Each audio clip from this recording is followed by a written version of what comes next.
Hi friends, welcome back. बकरी वाला मौलाना दे रहा था लॉरेंस बिश्नोई को धमकी, अगले ही दिन औकात में ला दिया। चलो भैया, धूम मच गई है।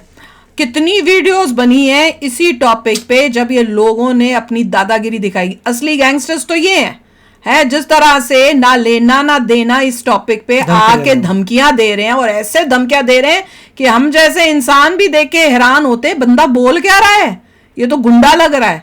हाँ, वो ये है एक्चुअल गैंगस्टर्स। और वो वहां पे लॉरेंस बिश्नोई की इंटरव्यू देखो, बोलते ये कहां से गैंगस्टर हो गया, ये तो गैंगस्टर कहीं लग ही नहीं रहा। तो डिफरेंस खुद ही ना देख लो। तो चलो वीडियो शुरू करते हैं। वीडियो शुरू करने से पहले अगर आप चैनल पर नए हो और आपने अभी तक सब्सक्राइब नहीं किया तो जल्दी से पहले सब्सक्राइब के बटन और बेल आइकन को क्लिक कर लो ताकि आपको हमारे सारे न्यू वीडियोस के नोटिफिकेशन मिल जाएं जैसे हम अपलोड करें। अगर आपको वीडियो पसंद आता है प्लीज लाइक एंड शेयर। चलिए शुरू करते हैं। आपने लॉरेंस बिश्नोई को ये सब बात मैंने पहले मना कर दिया था। इसका इतना मजाक हो रहा है। मैंने आपसे पहले आते ही कह दिया था इस सब सवाल नहीं होगा। गिरिराज सिंह अब कोशिश मैंने सीधा कह दिया था, आप तेज मत बनिए।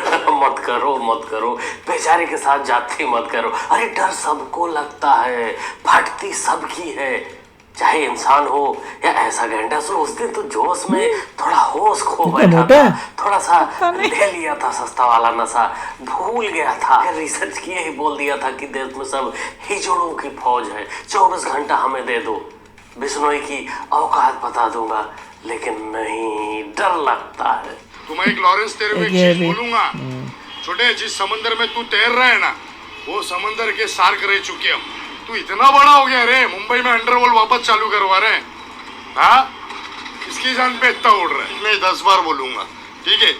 और रहा सवाल धमकी उमकी का, तो मैं तो प्रोटेक्शन के लिए भीख नहीं मांगने वाला। इसको कहते हैं कि बांस क्यों खड़ा है तू झाड़ में, आकर घुस जा इसकी में। अच्छा परी नदीम, उस दिन तेरा बाप अगर प्रोटेक्शन तो जो बोला ना, वो प्रोटेक्शन यूज किया होता तो आज ये बकलोली सुनने को तो ना ही मिलता। तो इस वीडियो में पहले हम लोग मुंबई से चलेंगे दिल्ली, यानी पहले इसकी बात होगी, उसके बाद पप्पू एंड कंपनी, क्योंकि भाई महाराष्ट्र में चुनाव है, उनकी बात होते हुए केजरीवाल से मिलते हुए बहराइच पहुंचेंगे, वहां क्या एक्शन हुआ है उसको देखेंगे। वीडियो में बने रहिए। लगता है इसका सोल्यूशन क्या है? सलमान खान कब तक इतनी सिक्योरिटी में रहेंगे? वो 80 इसके लिए सिक्योरिटी में, सलमान 80 इसके लिए सिक्योरिटी में। क्या सही बात है ना? क्या? इतना पावर, इतना नाम, इतना पैसा अपने पास होता, अभी तक लॉरेंस से ना ऊपर रहता। ये हुई ना बात। अरे बकरी वाले मौलाना, सीधा बोलना कि तू ये सारी बकलोली पैसे के लिए कर रहा है, बिग बॉस में जाने के लिए कर रहा है। बेटा छपरी, बिग बॉस में जाने के लिए, बिग बॉस की तो बेइज्जती होनी चाहिए जो ऐसे लोगों को मंगवा लेते हैं। वाला रास्ता क्यों चुनना चाहता है? गलती से भी बिश्नोई तेरे सामने आ गया तो फिर ये जो गले में रस्सी बंधी हुई है वो सीधा तू बकरी वाले खूंटे में बांध देगा और मिमी आएगा। बॉलीवुड की बात करिए, बॉलीवुड में आपको दलित आदिवासी बोलने दे, तकलीफ हुआ है बेचारा। पागल है। नाच गाना चल रहा है, गाने बज रहे हैं, डांस हो रहा है, मगर 90% का कोई वहां नाच नहीं रहा है। क्या सच्चाई है? बॉलीवुडियों, ये तो अन्याय है भाई। पप्पू के साथ, पप्पू एंड कंपनी के साथ, पप्पू खानदान के साथ आप लोग अन्याय कर रहे हो। बोलता क्या बंदा कि इनके घर में अच्छे डांसर नहीं है, एक्ट्रेस की कर ओए ये उसकी बहन है जो बॉलीवुड माय में गॉड नहीं जा सकते। ट्राई तो करो आप लोग, अप्रोच तो करो। वो भी इलेक्शन लड़ रही है। स्टेज ना फाड़ दिया डांस करके तो बोलना। 70 साल से इन पार्टियों ने कुछ नहीं किया, 75 साल इन पार्टियों ने कुछ नहीं किया, बस लूटा इन पार्टियों ने मिलके। इतना पैसा कमा लिया, इनकी साथ पुश्ते घर बैठ अपनी पार्टी में बात कर रहा है। 70 साल से 75 साल से किसी पार्टी ने स्कूल, अस्पताल, बिजली, 70-75 के तूने तो कुछ ही सालों में खा लिया। जाते हैं, जाट नॉन जाट करते हैं, महाराष्ट्र जाते हैं, मराठा नॉन मराठा करते हैं, कहीं और जाते हैं, हिंदू मुसलमान, बस इसी बात पे वोट मांगते हैं ये लोग। गुरु सेठ, वो 70 साल वाले का नाम लेने में फटती है क्या? अरे अब तो ठगबंधन भी मैं नहीं हूँ। इसको क्या कर रहे थे ये लोग? किसने लूटा 70 सालों में? किसने हिंदू मुसलमान किया? कांग्रेस ने सारे कुकर्म किए। कोयला खा गई, लोहा खा गई, होगी माँ। 2G खा गई और आगे कर दिया मनमोहन सिंह को। कुछ नहीं बोलता मनमोहन सिंह, आगे कर दिया, साइन करा दिया फाइलों पे। ये हुई ना बात, ये हुआ ना 70 सालों का हिसाब वाला बात। अरे कोयला खा गई, 2G खा गई, ये खा गई, वो खा गई, चलो ठीक है, खा गई तो खा गई, लेकिन तुम समय से बाहर निकल आए, ये बहुत बड़ी बात है। नहीं तो तुम्हारी पार्टी तो पक्का खा जाती। भगवा आतंकवाद। आज जब आप रिटायर हो और पीछे मुड़ के देखते हो, आपको लगता है कि वो टर्म सही था या? देखिए, रिकॉर्ड पे जो आया था उस वक्त वो हमने बता दिया था, और वो भी हमने हमारी पार्टी में बताया था, अब पब्लिक में नहीं, पार्टी में बताया था कि ऐसा ऐसा है बोल के क्या आतंकवाद हो रहा है। तो वाई भगवा आतंकवाद? ये मतलब भगवा को आपने कुछ? देखिए, भगवा आतंकवाद उस वक्त वो जो पूछा था तो उसके बारे में वो बोल दिया था, बस इतना ही है। कौन तो है ये? आतंकवाद उसको शब्द लगाया, लेकिन वो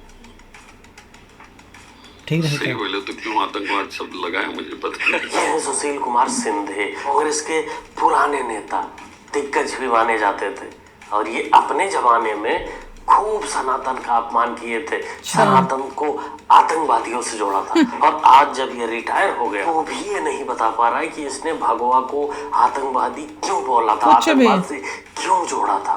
मतलब ये लोग ये जो बयान देते हैं, इसका मतलब यही हुआ कि सब वोट के लिए है, और वोट में भी ये विशेष लोगों को खुश करने के लिए सनातन को बदनाम करते हैं, और कुछ नहीं।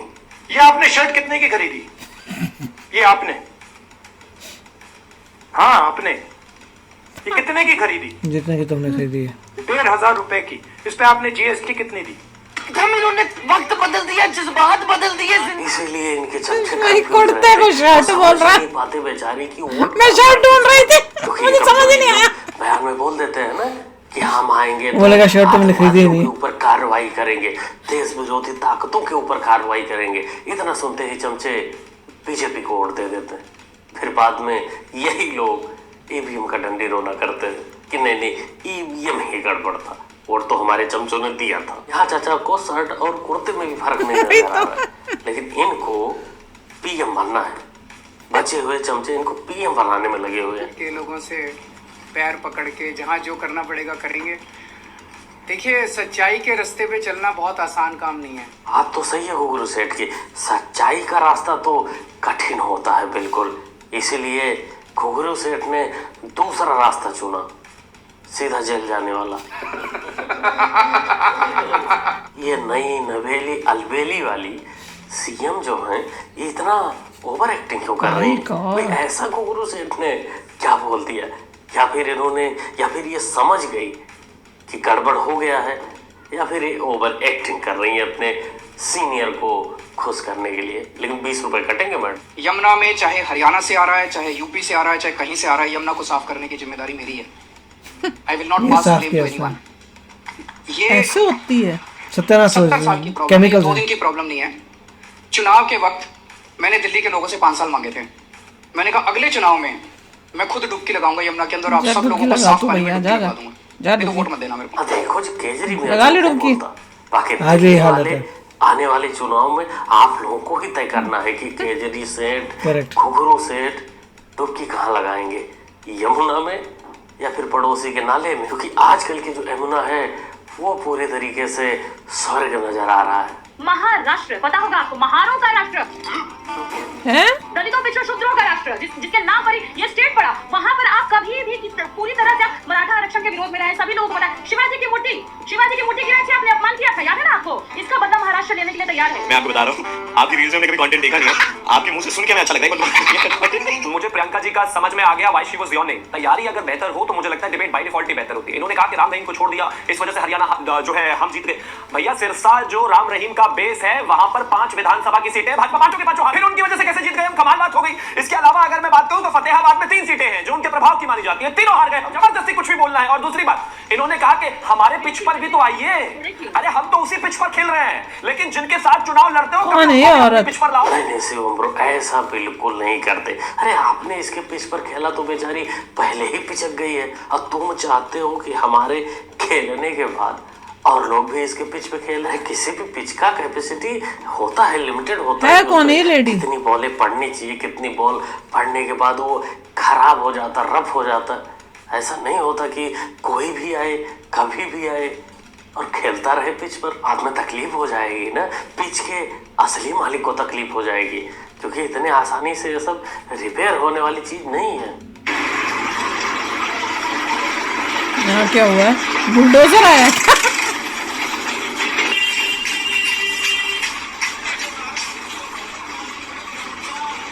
इलीगल कंस्ट्रक्शन है थी, क्या हुआ?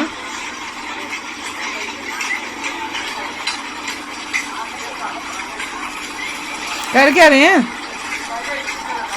सुनने में आया है कि राम गोपाल जो बहराइच में जिनकी डेथ हुई है, उनके आरोपी प्लस उनके आसपास जो मकान है उस पर बुलडोजर चलने की तैयारी है। लेकिन दूसरी जो खबर है उसमें कि वो रोड चौड़ी करने के लिए लगभग 24 मकानों को तोड़ा जा रहा है। लेकिन ये इंसाफ नहीं है। इतने से राम गोपाल मिश्रा को इंसाफ नहीं मिलेगा। उनका परिवार क्या कहता है, सुनिए। नीचे गोली मारी है, सारे मिले हुए हैं पुलिस वाले। हमें ये ऐसा न्याय नहीं चाहिए, हमें फुल न्याय चाहिए, हमें फुल इनकाउंटर चाहिए बस। और नहीं अगर करते हैं तो हम लोग जा करके हम खुला पेट्रोल डाल करके सारे परिवार वाले अपनी जान भी दे देंगे। हम ऐसे रुकने वाले झुकने वाले नहीं, ना रुकेंगे ना झुकेंगे। जैसे मेरा भाई नहीं झुका न रुका, वैसे हम भी नहीं रुकेंगे न झुकेंगे। कितने का मारेंगे वो लोग? अगर माना हमारे परिवार का नाश करना चाहते तो हम लोग तैयार उसके लिए। हम तब तक मानेंगे नहीं जब तक उनका फुल काउंटर नहीं होगा। मीडिया वाले आते हैं, जो पत्रकार, उनको रोका जाता है, पुलिस वाले उनको रोक रहे हैं क्योंकि जी बात दबाई जा रही है। आवाज हम लोगों की आवाज दबाई जा रही है कि मीडिया वाले आ नहीं पाए, इनकी आवाज आगे तक पहुंच। बाप रे, वही तो लास्ट वाले को तो देख के मैं वही कह रही हूँ, तभी तो लॉरेंस बिश्नोई बनते हैं।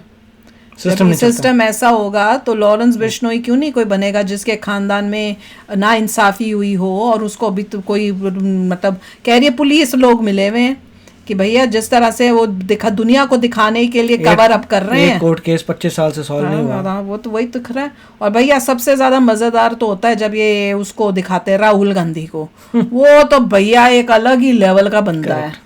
वो जब शुरू करता है ना बोलना, उसको सुनते ही लगता है उसको बस लोगों की डिवाइड ही करना है, जातियां चेक करनी है बस। बॉलीवुड की जातियों तक पहुंच गया था। वो बोलता है ना तो हर जगह जाति लगाएगा। उसको तो हर बारी में देख के बोलती भाई तू बोल क्या रहा है, तू बोलना क्या बॉलीवुड चाहता में कराएगा, काउंटिंग करो कौन सी जाति का कौन सा एक्टर है। कमाल है, कमाल। कहाँ पे क्या बोलता है, शर्ट कितनी हर एक मूवी में आपको रिजर्वेशन देंगे। इस मूवी में इतने बंदे, इस मूवी क्यों नहीं देते? कभी ये जलेबी की फैक्ट्रियां बनाता है, कभी ये बंदों को पूछता है कि कुर्ता पहने हुए को पूछता है तुमने शर्ट कितने की पहनी है, जैसे किसी को बैठे हुए पता होगा कि मेरी शर्ट कितने की थी। है हम लोगों को याद है। थी नहीं, इसको बोला जी कौन सी शर्ट में। हाँ, मैं वो खड़ा हुआ ना, मैं तो यूं देखती रही पूछ किसके लिए रहा है, खड़ा तो ये कोई और बंदा हुआ है। तो उसके बाद नीचे पड़ा तो समझ में आया कि चाहिए शर्ट में। नहीं, I don't have shirt। क्योंकि मैं सोच ही नहीं सकती थी कि कोई गलत बोलेगा ऐसे कि शर्ट को।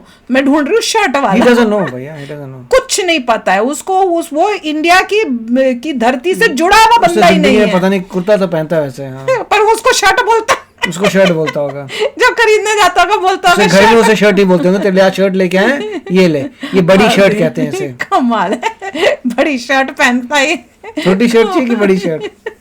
तो चलो यार, आप भी शेयर करना अपने थॉट्स। चलते हैं, मिलेंगे नेक्स्ट वीडियो में बहुत ही जल्द। Till then take care and bye bye. तो अगर आप मेरे इस चैनल पे नए हो तो जल्दी से सब्सक्राइब के बटन को हिट करो और बेल आइकन को क्लिक करो, ताकि आपको मेरा जब नया वीडियो मैं लगाऊं आपको उसके बारे में जल्दी से पता चल जाए।